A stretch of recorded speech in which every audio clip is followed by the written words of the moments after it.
Welcome everyone to another exciting class of Ezekiel as we see the divine presence leave the temple. Very sad, and we kind of looked at it a little bit last time. We're going to revisit it this time because there's also it's a kind of a double leaving. We're going to see that it leaves and then it leaves again. This is as kind of a frame for Parakidal for chapter 11. And we're going to see the other side of the sins that cause God to leave, namely the moral sins of the leadership. Okay, and once again, coupled with their belief of how the world works. At the end of our last class, we saw them saying God's left and he's not watching us, right? And so we can kind of do what we want, or let's say worship whatever pagan gods we want, but it doesn't matter. And now we're going to see a different approach in terms of what it means to the fact that they are in Jerusalem, possibly following the initial exile of the other members of the elite. So let's dive right in. Any questions before we start? Yes, Just, do the people who are with him in exile hear a message that they're sinners, or that the message is that the people who remain in Jerusalem are sinners? In fact, what we're going to see is there's a bit of an echo, so do you mind muting yourself just meanwhile? Okay. So in fact, what we're going to see in this class is more of an attitude of those people are sinners. In other words, we're going to see a kind of a switch to, guys, don't think that God has completely rejected you because you are not in the land of Israel and they are, or you are not in Jerusalem and they are. Okay, that's where we're going to see a transition to as we continue reading in the scene in Ezekiel. That's a big part of what's going on. That the people who are, so it seems like more of an accusation of those who are in Jerusalem now than those who have been exiled. At the same time, those who have been exiled have received their punishment. They are in exile. And the question is, what is their status, right? We're going to see that this is a continuous, not continuous, but it's a repeated struggle for the people who are in Babylon. You know, are they still connected? Do they still have a place? And will they still return? Right. And part of this the message is that God has not abandoned you who are already in exile, right? God sees in you the future of Israel, and we're going to get to that towards the end of probably towards the end of this class. So we're going backwards a little because we did look at this quickly at the end of last class.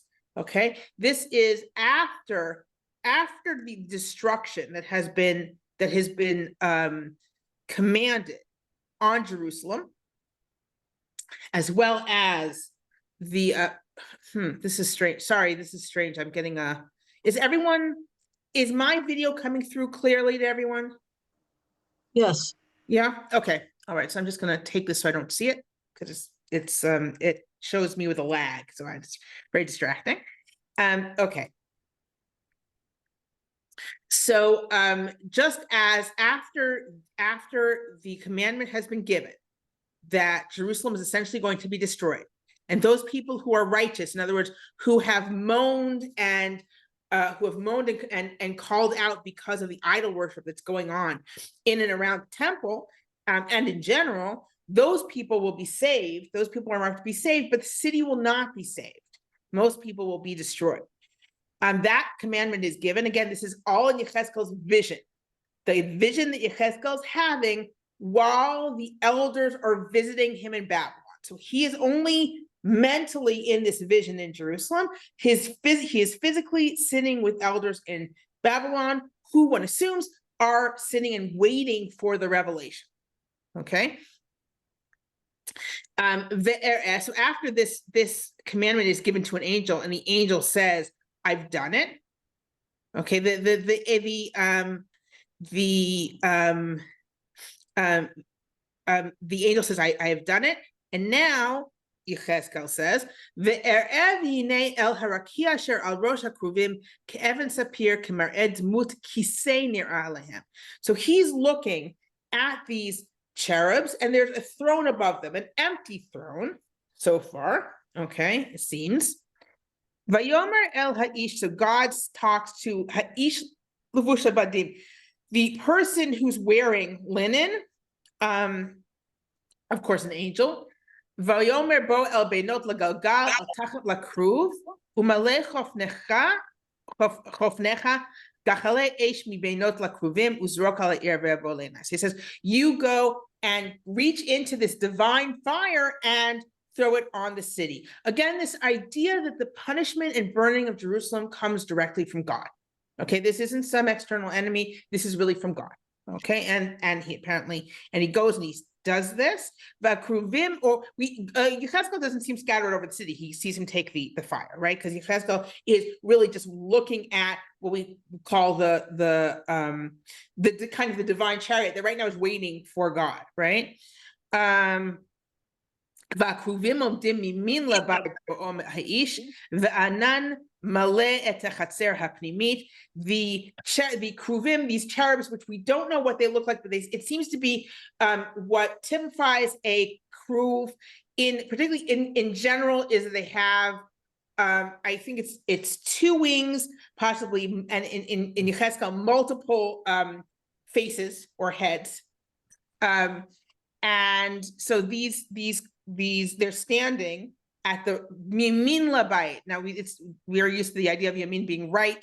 Remember that in the ancient world, you face east, so right means south.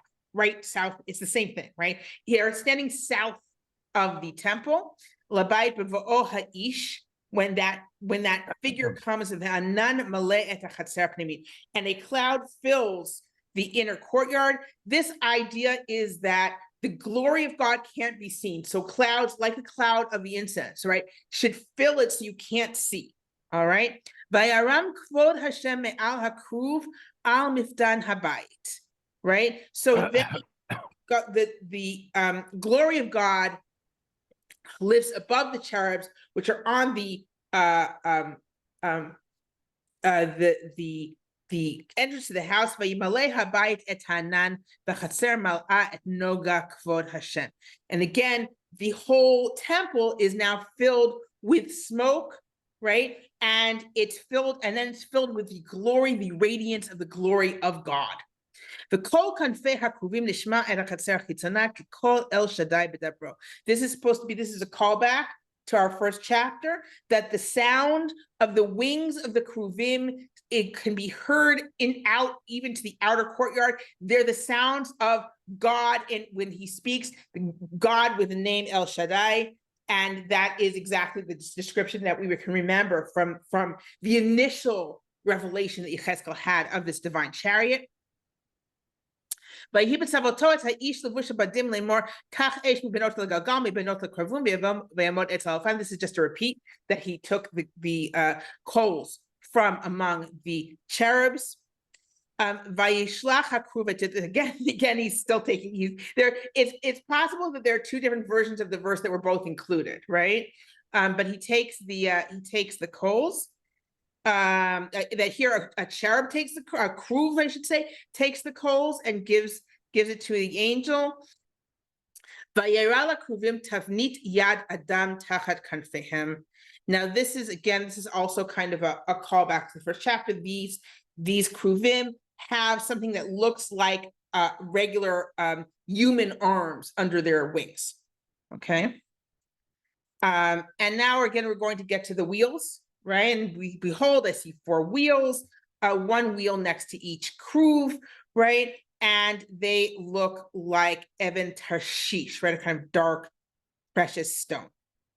Now, not all of this is actually connected to we didn't. This is a little new, right? They have the same view for 4 of them. And again, we have the wheel within the wheel. These are familiar to us from the revelation in the initial chapter. They're supposed to be. Remember, it's a callback, so that we're like, oh yes, we already saw this divine chariot. Now we know, we see it, we know it. It's the divine chariot. And again, we have the idea that they don't need to turn because there are wheels going in every direction. There are heads going in every direction. So no one needs to turn. They can already go in every direction. Okay. And here, this is new. Their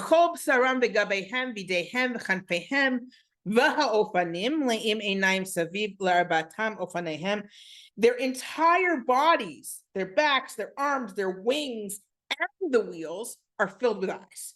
This has way more eyes than in chapter 1. Everything's filled with eyes. Okay. Perhaps to emphasize this idea that God sees everything, and that God's chariot even is all seeing, and that seeing is not going to end when this lifts up into the heavens, right? The idea of that God is all knowing and all seeing. Perhaps, okay, because it's a lot more eyes than we had in the initial revelation. And then he says, oh yeah, this is what Lovanim Lahem Korah Galgal Boznai. This was, they were calling it the Galgal. And this is this next pasuk is interesting. This next verse is interesting because I would interpret it as we interpreted the verse in the first chapter. Va'arba'a panim lechad, pnei echad pnei hakru, u'pnei hasheni pnei adam, v'shlishi pnei aryeh, v'arvi'i pnei nasher. That each kruv has four faces, right? One being one the kruv, one the person, one the lion, and one the eagle.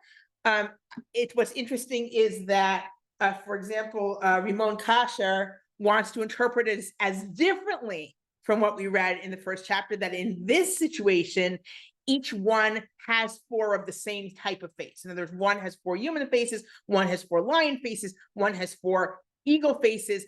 I don't think that that's a necessary interpretation at all. I wouldn't have even gotten to it.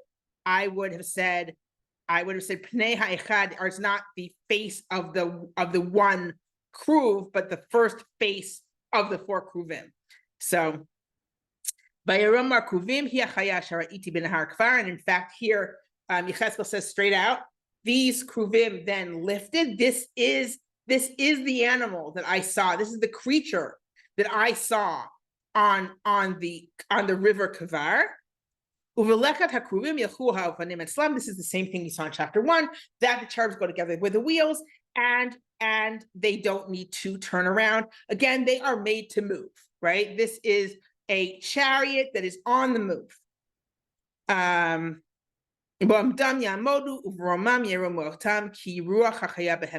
have a living, it's a living creature, right? The living creature includes both the cherubs and the wheels. When one stands, when the cherubs stand, the wheels stand. When the cherubs lift up, the wheels lift up. It's one creature. This is the exit, right? The glory of God leaves the entrance of the platform of the house and goes and stands on these cherubs, on these kruvim, I shouldn't say cherubs, on these kruvim, on this chariot, right? These creatures make up the what we call the Merkava, the divine chariot. It's one kind of structure, all right? And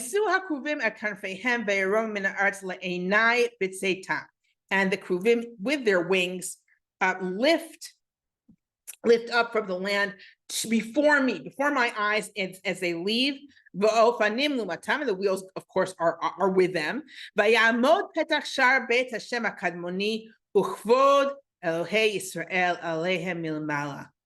Milmala. And they stand there at the entrance, at the eastern entrance to the house of God, to the temple, and the glory of the God of Israel is above them, is on them, above them. Okay, this is emphasizing, who is it? This is the God of Israel. the God of Israel is going to leave, right? And it's emphasizing the connection, and yet he's going to leave.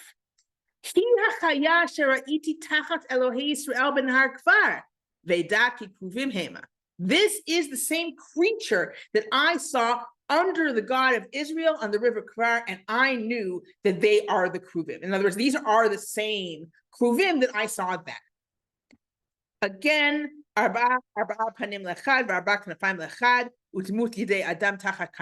now he's defining what they are, that they each have 4 faces, they each have 4, sorry, not 2, but 4 wings, and they have arms, human arms under the wings. Okay, this is what all these Kruvim look like. Right, and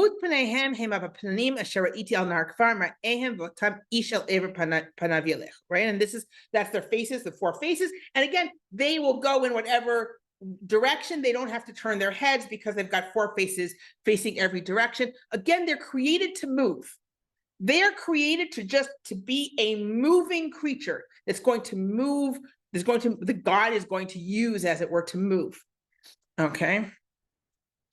And now we kind of go once again to see the sins of Jerusalem, the sins of the elite, in a way that's parallel to what we saw last week in the last chapter, in the chapter before the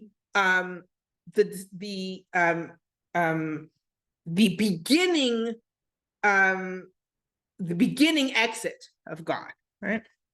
So Yechezkel now is brought to see more of this, of the sins of Jerusalem, the sins that are happening in or close to the temple. I'm going to just check and see if there are any questions here.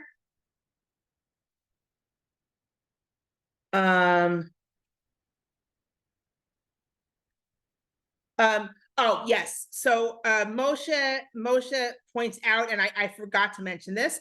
He says, in the previous descriptions, the 4 faces were a man, a lion, an eagle, and a bull. But in this chapter, they described as a man, a lion, an eagle, and a kruv. This implies that kruv equals bull. You are completely correct, Moshe. And in fact, some connect the name kruv with the meaning in Aramaic, which can be to plow, namely that kruv means bull, like not just here, but you're absolutely right, but not just here. The kruv means bull because, and it's connected to a Semitic word meaning to plow, right? So that could be the basis of the word kruv. Another possibility for the basis of the word kruv is, I believe, an Akkadian, something close to al-hakriv l'karev, to bring a sacrifice, but as a creature that acts as an intermediary, right? And to God or et cetera, which would make sense for an angel, right? So it could be that this is actually a combination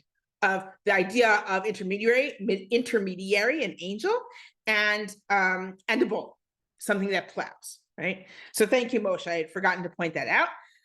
And just to remind you that malach, an angel, also is the name of the word. The meaning of the word is messenger, right? That we're simply using the word messenger for angel. So kruv as an intermediary to God could be also a type of angel, and again with this extra meaning of a bull. So ותישא אותי רוח ותביא אותי אל שער בית אדוני הקדמוני הפונה קדימה, והנה בפתח השער 25 איש, ואראה בתוכם את יעזניה בן עזור ואת פלטיהו בן בניהו שרי העם. So once again, because the wind lifts him up and brings him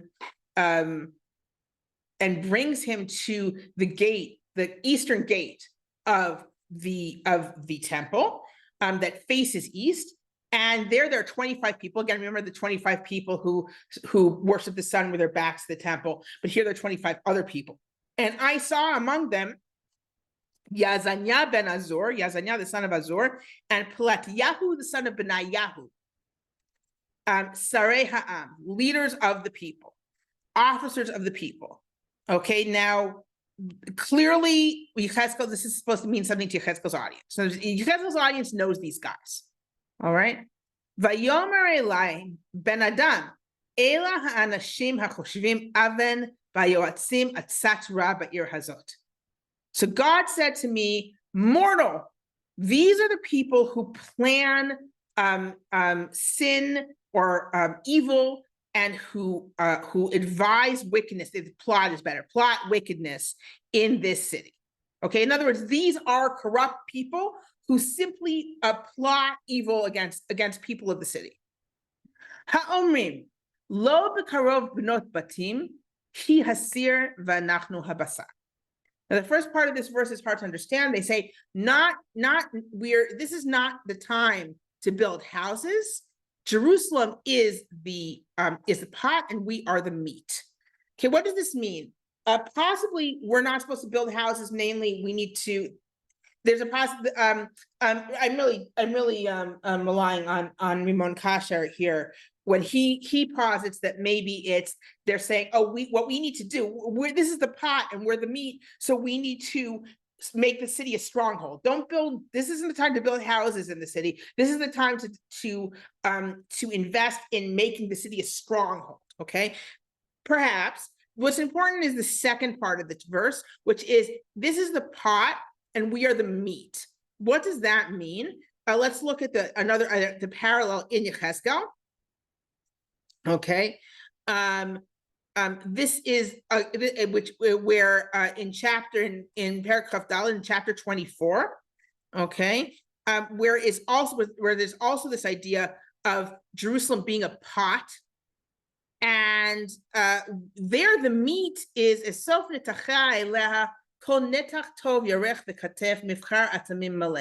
collecting it, all the best pieces of meat. Right, the thigh, the shoulder, the best cuts of meat, the best, and so what seems to be the idea of the pot here? This is the pot, and we're the meat. Jerusalem is the pot. We are the best of the meat. We're the good meat, so we get to stay. This is our place. We're not leaving. In other words, what do these members of the elite say? They say, "Hey, Jerusalem's not falling," right? Similarly to what you see in Yirmiyahu and Jeremiah continuously. Jerusalem's not going to fall. This is the pot. We're the meat. We're the best, right? And again, and this is going to come back later, possibly. This may be connected to what we read later, that again, this is the idea that we are the ones who stayed because there's already been an exile. They were taken out, but we're the meat. We're the best. We're staying. Okay, that's this elite. Therefore, prophesy against them, prophesy, O mortal. Vatipol alai ruach Adonai vayomer elai emor. Kol amar Adonai ken amartem Beit Yisrael umalot ruchachem ani yadatiha. So this is again the kind of sarcastic. So the Spirit of God fell on me and said to me, "You tell them, say, oh yes, you have spoken correctly. You have spoken correctly, house of Israel, and I know what you're thinking, what's coming to your mind, right? Malot ruchachem. I know what's coming up in your spirit. In other words, what you say to yourselves in private. Ha'omrim, they're not saying it out loud, they're saying it to themselves. But God knows, right? What they're saying. Hirbetem chalalechem ba'ir hazot, umiletem chutzoteh halal. Right? There are going to be many corpses of yours in this city, and you are going to fill its streets with the dead. Lachen ko amar Adonai Elohim, chalechem asher samtem betocha, hema habasar, v'hi hasir, v'tchem hotzi mitocha. So says God, your dead that you have created within it, you have put within it, you've caused these dead, they're the meat. And yes, it is the pot. And you are going to be taken out of it. Okay?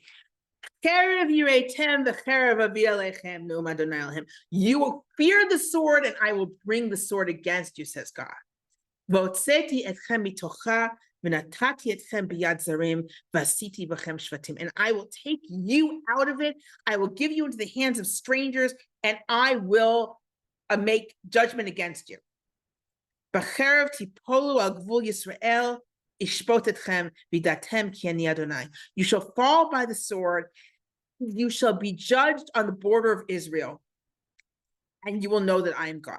Okay. Ki lo tiyeh lechem l'sir, v'atem tiyu b'tocha l'basar. It will not be your pot, but you will be the meat inside it. Al gvul Yisrael ishpot etchem. I will judge against you at the border of Israel. Vidatem ki ani Adonai asher b'chukai lo halachtem u'mishpatai lo asitem u'chemishpatei hagoyim asher svivotechem asitem. And you will know that I am God, that I am the Lord, that you did not go in my laws, you did not go according to my rules, and you did it according to the laws of the nations around you. Now, I want to go back for a bit and let's look at this. Okay, so what is the message here? There's a double message. Okay, who is the meat and where's the pot? The pot is Jerusalem, and there's a message here, a double message to this elite. On the one hand, you are not the meat. The meat are the dead. They are, as it were, the worthy. They are the dead that are filling the pot that is Jerusalem. And you are going to be in exile. It's kind of funny because we would think, well, what's the worst punishment? The worst punishment is to be dead in Jerusalem. It's better to be in exile but alive, right? Better a live dog than a dead lion, as we say. At the same time, what's clearly here, there's a double language, because you fear the sword and I will bring the sword against you. Who is you, right? If these people are going to go into exile, who is the sword against? The sword's against the city. They are going to get the worst of both worlds. They are going to experience the sword. They are going to have the horrible distress and trauma of war. They're going to see the city filled with corpses, and then they are going to be exiled. So that's why we have this double language in Pasuk Yod in verse 10, B'cherev tipolu al gvul Yisrael eshpot etchem. You will fall by the sword, and I will punish you at the border. What does that mean? You're going to fall by the sword, and you're going to go into exile. And you're going to go into captivity. You'll have all of it, and you'll be there to see it. You are not the meat in the pot. The dead are the meat in the pot. You can be dead, and you'll be the meat in the pot. But that's why it ends up, he lo tiyeh lechem l'sir. It won't be your pot. What does that mean? It won't protect you. Jerusalem is not going to protect you. He lo tiyeh lechem l'sir, v'atem tiyu b'tocha l'basar. It will not be your pot, but you will be the meat, right? You will roast like meat, right? But it will not be your pot. It will not protect you. You will not be inside it. El gvul Yisrael eshpot etchem. I will judge you at the border. Okay, so that is the tremendous punishment that these people will get, who think that they can just be in the city, they will be protected, and they can do whatever they want, causing death. Right, and then Ezekiel says, "Vayihikini navi," and Ezekiel says, "And it was when I prophesied." Ufilatyahu ben Benaiah met, and Pilatyahu, the son of Benaiah, died. Ve'epol al panai ve'ezak kol gadol, v'omar aha Adonai Elohim, kala ata oseh et chariot Yisrael. When Pilatyahu, the son of Benaiah, dies, Ezekiel clearly takes this as a sign that everyone's going to die. And he falls on his face and he cries out, he says, "Oh, woe, Lord God, are you completely going to destroy the remnant of Israel?" And now we come to the message that speaks two different prophecies, one to those who are still in Jerusalem and the other to those who are already in exile. So Ezekiel calls out after Pelatiah dies, and he seems to see this as a sign for everyone dying. And he says, "Are you going to wipe out all who's left of Israel?" Vayidvar Adonai lemor, and the word of God came to me saying, "Ben Adam, mortal, achtecha anshe geulatecha v'chol beit Yisrael kulo." Your brethren, the people of your the people is, it's literally the people of your redemption, but it means the people who you would need to redeem. In other words, your kinfolk who, if they were sold into slavery, you would need to redeem them, or if they had to sell their land, you would need to redeem it. The people who belong to your kind of redemption family. The whole Beit Yisrael kulo, and all the house of Israel, meaning, as we'll see, the exiles, the initial exiles. Asher amru lahem yoshvei Yerushalayim, rachaku me'al Hashem lanu hi nitna ha'aretz lamorasha. The inhabitants of Jerusalem said to them, they have distanced themselves from God, or they are distanced from God. The land has been given to us as an inheritance. In other words, what's going on here? We've mentioned this before, but this is the first time we're seeing it inside, that the people who are still in Jerusalem are saying, as it were, to the people who have been exiled, hey, God, you're distant from God. God has rejected you. We are the ones who have inherited the land. Okay, so you don't belong anymore. We're the ones who have inherited the land. God's distant from you. Lachen emor, ko amar Adonai Elohim, ki hirchaktim bagoyim, v'chi afotzotim baratzot, v'hi lehem l'mikdash ma'at baratzot asher ba'usha. And so says God, I have in fact distanced you among the nations, and I have scattered you among the lands, but I will be for you for a small temple in the lands that you have come to. What does that mean, l'mikdash ma'at? There are two meanings here. An actual temple, I'll be your temple. God says, I'm with you. No, you are not distant from me.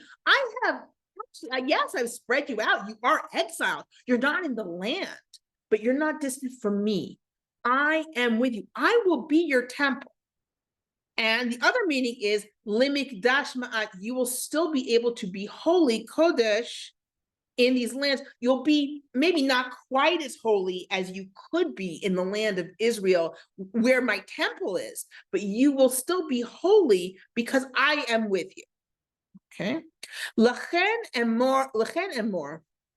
Therefore say, Cheskel, Kol amar Adonai Elohim, v'kipatzti etchem min ha'amim, v'asafti etchem min ha'aratzot, asher nefotzotem bahem, v'natati lachem et admat Yisrael. And this is the promise. Okay. Therefore, so says God, I will gather you from among the nations. I will gather you from the lands that you are scattered among, and I will put you on the land of Israel. Now, remember, these exiles are sitting, they don't know if they're ever going to get back. They know that people are back home. They're people who are living in Jerusalem. They're people who weren't exiled. And they're like, does that mean we have no place? We have no place in the Jewish people. We're gone. We're exiled. That's it. Remember, they're the first group that is exiled where it doesn't mean that.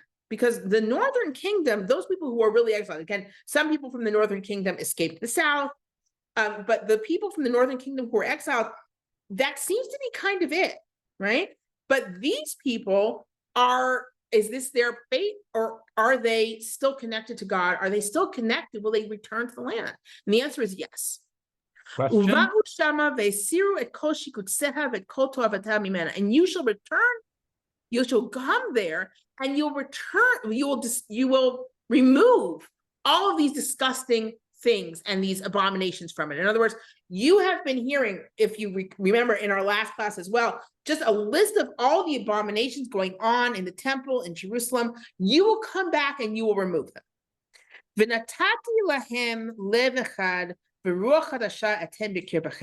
And I will give you one heart, will give them one heart and one spirit I will put inside you. And I will take out the heart of stone from their flesh and give them a heart of flesh. What is the heart of stone? The heart of stone seems to be like kind of the stubborn anti-God heart, right? Remember, the heart is, we think of hearts, even poetically, metaphorically, it's a place of feeling. In this period, it's not just a place of feeling, it's a place of thinking. Right? So everyone will think similarly. They'll essentially to connect to God and to obey God. And their stubborn heart will be removed, and they will have a heart of flesh. Question? למען בחוקותיי ילכו, ואת משפטיי ישמרו ועשו אותם, והיו לי לעם, ואני אהיה להם לאלוהים. So that they will go in my laws, they will keep my rules, and they will do them, and they will be my nation, and I will be their God. But it doesn't stop there. Ve'olev shikutzehem v'toavotehem libam holech darkam b'rosham natati ne'um Adonai Elohim. But for those who had their hearts set on these disgusting things, on these abominations, I paid them back for what they did. I did to them what they did. Here's this, I will repay. I think it's you could say I will repay them because it's a prophetic past. Do you know about the prophetic past, that sometimes biblically you'll have a verse that's in the past, but it's clearly meant to be in the future because it's so clear that it's going to happen that it's going to be described in the past. So you can say it's the prophetic past. God is going to pay them back. But what it literally means is I have paid them back. In other words, what you saw, Yechezkel, that destruction, that was paying them back for what they did. But don't worry, you will return and you will have the chance, you as a group will have the chance to clean up what they have done. And now we get the final departure.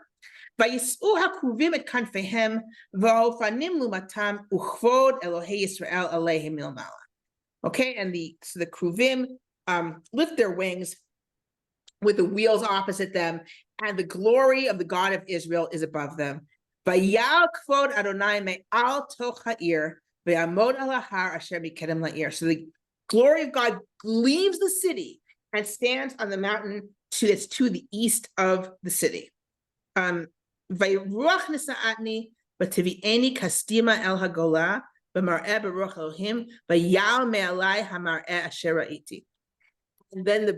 the spirit, or the wind, you can say the spirit here, carried me back and brought me to Babylon, to the exiles, in the vision that's in the spirit of God. In other words, in his vision, Yechezkel has physically remained in Babylon, but the vision now returns him to Babylon.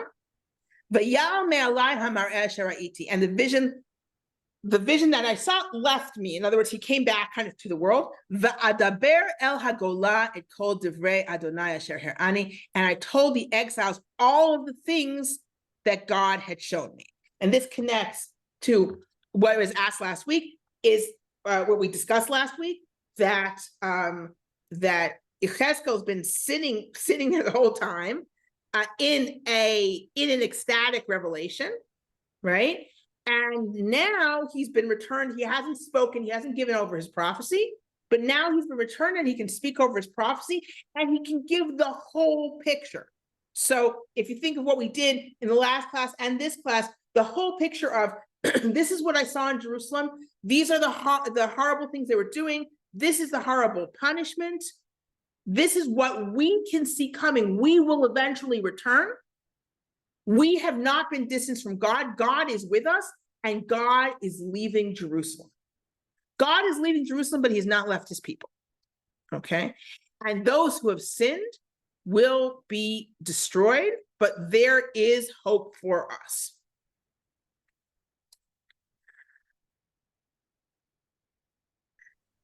Any other questions or comments before we conclude? Yes, Cheryl. It seems like Yechezkel's statement, I can't say it's perilling, but it's also the reassuring statement that Yirmiyahu says to those in exiles, you're going to build houses in Babylonia, you're going to live, have a life, and then you're going to come back. I don't remember what chapter, there's something, but well, the idea of building houses in Babylon, I mean, certainly you have that in Yechezkel as well. But it's not really meant to be comforting so much. It's meant to be saying, you're not going back right away. Guys, this is your life now. Okay. Get used to it. Eventually you'll go back. Right. So that's kind of the message there. The fact is, it's actually not that long in exile as far as exiles go. But it's absolutely presented as, hey guys, this is your life. Don't think you're going to go back tomorrow. You're not going back the next 10 years. you just gotta, you gotta live with this. Ironically, after the destruction of the Second Temple, history has shown that the Jews under Bar Kokhba were convinced that there was going to be a repetition, that the second exile was going to be as short as the first exile, and 70 years later. And we they know would have today that third Bar temple. Kokhba came a lot closer than we thought that he could have, right? That there was real reason for them to think that they were gonna make it. But you know, such is life. And we're here now. So thank you for joining me, everyone, and please be sure to come back next week as we see Ezekiel embark on yet another symbolic action, this time going into exile, so that to truly prepare the people. So stay in touch, and I will see you next week. Thanks, Take Miriam. care, everyone. Thank you. Okay, bye.